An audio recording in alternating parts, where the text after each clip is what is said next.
বাংলাদেশের চলমান উত্তেজনাকর পরিস্থিতিতে আমিরে জামাত বাংলাদেশ জামাত ইসলামীর আমির ডাক্তার শফিকুর রহমানের হাজারো শত ব্যস্ততার মধ্যেও মার্কিন রাষ্ট্রদূত, ইউরোপিয়ান ইউনিয়ন রাষ্ট্রদূত সহ ইউরোপ আমেরিকার প্রভাবশালী কূটনীতিকরা আমিরে জামাতের শিডিউল নিয়ে তার সাথে সাক্ষাৎ করেছেন। এই সাক্ষাৎ রাজনীতিতে নানান জল্পনা কল্পনার জন্ম দিয়েছে এবং অনেক প্রশ্ন উত্থাপন করেছে। এক প্রকার যে এই সাক্ষাৎ নিয়ে তোলপাড়। প্রথম কথা হচ্ছে, এটা জামাতের জন্য একটা সুখবর। দর্শক, বিএনপি এমনভাবে কোণঠাসা হচ্ছে, আন্তর্জাতিক সম্প্রদায়ের কাছে এমনভাবে ভিলেন হিসেবে উপস্থাপন হচ্ছে, মানে তাদের যে অপকর্ম এগুলো সব উপস্থাপিত হচ্ছে টাইমলি। বাস্তবতা দাঁড়িয়েছে এটা যে বিএনপি ক্ষমতা আসলে মার্কিন যুক্তরাষ্ট্র, ইউরোপীয় ইউনিয়নের স্যাংশন দিবে, যেটা তো দুর্নীতিবাজ, খুনি এবং দুর্নীতিবাজ কোনো সরকারের সাথে ইউরোপ আমেরিকার সম্পর্ক হতে পারে না। পরিস্থিতি এখন সেদিকে যাচ্ছে। দেখেন, নির্বাচনী প্রচারণা তো তারেক রহমানও চালায়, আমিরে জামাতও চালায়। এখন নির্বাচনী প্রচারণায় বিএনপিও ব্যস্ত, জামাতও ব্যস্ত। বিএনপি ব্যস্ত আবার মানুষ খুন করতে, নারীদের টার্গেট করে তাদের অপমান, অপদস্থ এবং হামলা করতে, কোপাতে। কিন্তু দেখেছেন যে বিএনপি নেতার সাথে কূটনীতিকরা সিরিয়াল দিয়ে বৈঠক করে? না, দেখাতে পারবেন না। তারেক রহমানের সাথে মিটিং করেন না, কিন্তু আমিরে জামাতের সাথে মিটিং করেন। আবার নির্বাচনী প্রচারণার মধ্যেই খবর ছড়ায় যে যুক্তরাষ্ট্র জামাতকে চায়।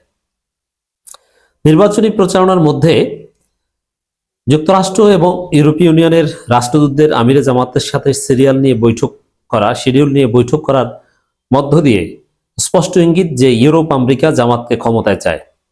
ইউরোপ আমেরিকার যে দুর্নীতি বিরোধী মূল্যবোধ, ইউরোপ আমেরিকার যে সিভিলাইজড মূল্যবোধ, অথবা তাদের যে ন্যাশনাল ইন্টারেস্ট কিন্তু ইউরোপ আমেরিকা আকাম করে না যে সেটা অনেক করে। কোথাও যুদ্ধ বাঁধিয়ে রাখলে তাদের লাভ, এবং তারা এটা করে। তারা মানবাধিকার রক্ষার নামে মানবাধিকার লঙ্ঘন করে। তাদের দেশে অনেক সমস্যা আছে, যখন যেখানে যা করা দরকার করে। কিন্তু বাংলাদেশে ইউরোপ এবং আমেরিকা উভয়ের লাভটা কি, তাদের জাতীয় স্বার্থটা কি?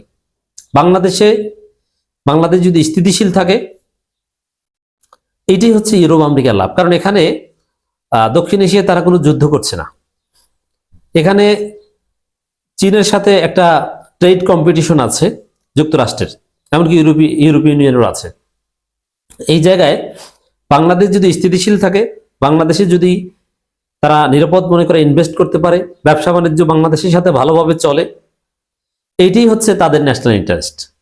আর বাংলাদেশ স্থিতিশীল থাকবে, চাঁদাবাজি থাকবে না, ব্যবসা বাণিজ্য ঠিকমতো চলবে, দুর্নীতি থাকবে না, যেটা যুক্তরাষ্ট্রের ন্যাশনাল ইন্টারেস্ট এবং তাদের ফরেন পলিসির যে ভ্যালুস তার সাথে সঙ্গতিপূর্ণ।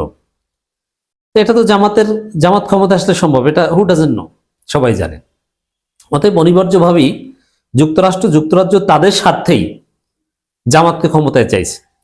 আর আমিরে জামাতের সাথে প্রচারণার এই সময়ে সাক্ষাৎ করে ইঙ্গিত দিচ্ছে যে আমরা জামাতের পাশে আছি। অতএব যারা ইউরোপ আমেরিকা যেতে চাও, যারা চাও যে বাংলাদেশের সাথে ইউরোপ এবং আমেরিকার একটা ভারসাম্যপূর্ণ সুন্দর সম্পর্ক থাকুক, তারা জামাতকে ভোট দাও। এখান থেকে এই বার্তাই ফুটে ওঠে। এই জন্যে বিএনপির জলে। আবার দেখেন, পৃথিবী পাল্টে গেছে। একটা সময় ছিল যে জামাত ক্ষমতা আসলে সম্ভাবনা ছিল যে যুক্তরাষ্ট্র জামাতকে জঙ্গি ট্যাগ দিয়ে, বা বাংলাদেশ জঙ্গিবাদী রাষ্ট্র হয়েছে এটা ট্যাগ দিয়ে বাংলাদেশের উপর বিভিন্ন স্যাংশন দেওয়ার একটা সম্ভাবনা থাকবে। বিশেষ করে 2001 সালের পর 9/11 পর এরকম একটা পরিস্থিতি দীর্ঘদিন বিরাজ করছিল। কিন্তু 9/11 পরবর্তী যে বিশ্ব ব্যবস্থা বা যুক্তরাষ্ট্রের যে সিনারিও, ওটা পুরোপুরি বদলে গেছে। 9/11 ইজ ওভার। বিশেষ করে আফগানিস্তান থেকে যুক্তরাষ্ট্র সরে যাওয়ার মধ্য দিয়ে 9/11 সিনারিও পুরোপুরি ওভার। তো এখন বাস্তবতা হচ্ছে, একটা সময় যেরকম সম্ভাবনা ছিল যে জামাত ক্ষমতা আসলে জঙ্গিবাদের উত্থান ট্যাগ দিয়ে যুক্তরাষ্ট্র অঘটন ঘটাতে পারে বাংলাদেশে, এখন সেই সম্ভাবনা নেই। এখন সম্ভাবনা হচ্ছে বিএনপি ক্ষমতা আসলে বিএনপিকে সন্ত্রাস, চাঁদাবাজ, এটা তো সত্য, এই অভিযোগে স্যাংশন দিতে পারে। অতএব জামাত এখন সেই বর্তমান বাস্তবতায় জামাত ক্ষমতা আসলেই বাংলাদেশ স্থিতিশীল থাকবে এবং ইউরোপ আমেরিকার সাথে ব্যালেন্স সম্পর্ক থাকবে। আর বিএনপির মতো দুর্নীতিবাজ আসলে তখন এটা আর থাকবে না। দেখেন, একসময় যুক্তরাষ্ট্র ইসলামোফোবিয়া অথবা এই জঙ্গি এগুলো বলতো, এখন কিন্তু ওইটা নাই, ওই যুগ শেষ। এখন যুক্তরাষ্ট্র ধরে মাদক ব্যবসায়ীদের, অস্ত্রবাজদের ঘর থেকে ধরে আনে রানিং প্রেসিডেন্টকে, দেখেছেন না ভেনেজুয়েলার? যদিও এটা ভিন্ন আলোচনা, আমরা এটা সমর্থন করি না। অপরাধী হলো তার ওই দেশে আইন অনুযায়ী বিচার হবে, কিন্তু এভাবে ধরে আনতে পারেন, এটা ওয়ার্ল্ড অর্ডার বা ইন্টারন্যাশনাল যে একটা সিস্টেম, এটার ভায়োলেশন। কিন্তু এটার সাথে কিয়াস করে দেখেন, বিএনপি যদি বাংলাদেশে ক্ষমতায় আসে, তাহলে ওই যে মাদুরোকে যে ধরে নিয়েছে, মাদুরো মাদক ব্যবসায়ী এবং অস্ত্রবাজ, অস্ত্র চোরাচালান করে, ওই বৈশিষ্ট্য তো বিএনপির মধ্যে আছে। তো বিএনপি ক্ষমতা আসলে যুক্তরাষ্ট্রের সাথে এবং ইউরোপীয় ইউনিয়নের সাথে সম্পর্কের অবনতি হবে। অতএব সব বিচার বিবেচনা করেই ইউরোপ এবং আমেরিকা জামাতকে পছন্দ করেছে, তারা বাংলাদেশের জামাতকে ক্ষমতায় চায়। এবং যুক্তরাষ্ট্রের যে যে মূল্যবোধ এবং তারা যে কারণে চায়, এবং বাংলাদেশের স্বার্থের জায়গা এখানে এক অভিন্ন। যুক্তরাষ্ট্র চায় ইনভেস্টমেন্ট ফ্রেন্ডলি একটা নিরাপদ বাংলাদেশ, আর আমরাও তো সেটা চাই। অতএব এখানে কোনো ঝুঁকি নেই, সব হিসাব নিকাশ করে ব্যাটে বলে মিলে যাচ্ছে। আল্লাহ জামাতকে ক্ষমতায় আনবেন, এটা আল্লাহর পরিকল্পনা, তা সবকিছু তো এভাবেই সুন্দর হবে। আমিরে জামাত ডাক্তার শফিকুর রহমানের ইইউ এর মান্যবর রাষ্ট্রদূত মিস্টার মাইকেল মিলারের সৌজন্য সাক্ষাৎ। এবং কখন এই সাক্ষাৎটা ঘটেছে? যখন বিএনপি বাংলাদেশে সন্ত্রাস শুরু করেছে।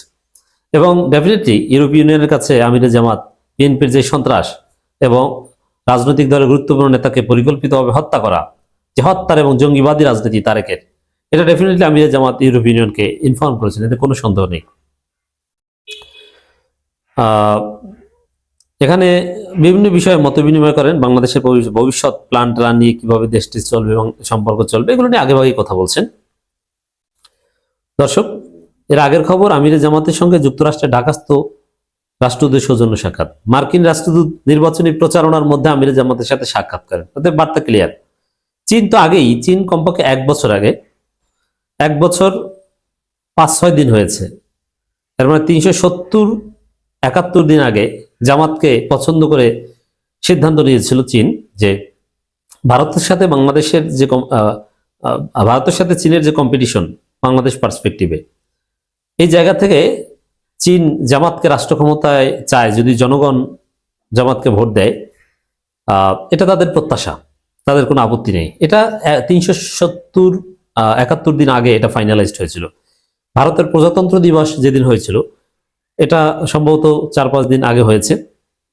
তো ওই গত বছর ওই দিনে এটা ফাইনাল হয়েছিল, আর যুক্তরাষ্ট্র এখন স্পষ্ট করছে। 29 জানুয়ারি সকাল 8টায় বাংলাদেশ জামাত ইসলামীর বসুন্ধরাস্থ কার্যালয়ে আমিরে জামাত ডাক্তার শফিকুর রহমানের সঙ্গে যুক্তরাষ্ট্রের ঢাকাস্থ দূতাবাসের মাননীয় রাষ্ট্রদূত মিস্টার ব্রেন্ট টি ক্রিস্টেনসেনের 100 জন সাক্ষাৎ মিলিত হয়েছেন। তার সঙ্গে আরো পলিটিক্যাল অ্যাফেয়ার্স সেক্রেটারি বা আরো যারা ছিল ইউএসএ, তারা ছিল, বাংলাদেশের জামাত ইসলামীর গুরুত্বপূর্ণ অনেকে ছিলেন। তো এর বার্তায় স্পষ্ট, আমি এতক্ষণ ব্যাখ্যা করলাম যে জামাতকে ভারত বাদে সবাই চায়, এবং ভারতও বুকে পাথর চাপা দিয়ে জামাতকে মেনে নিতে প্রস্তুত।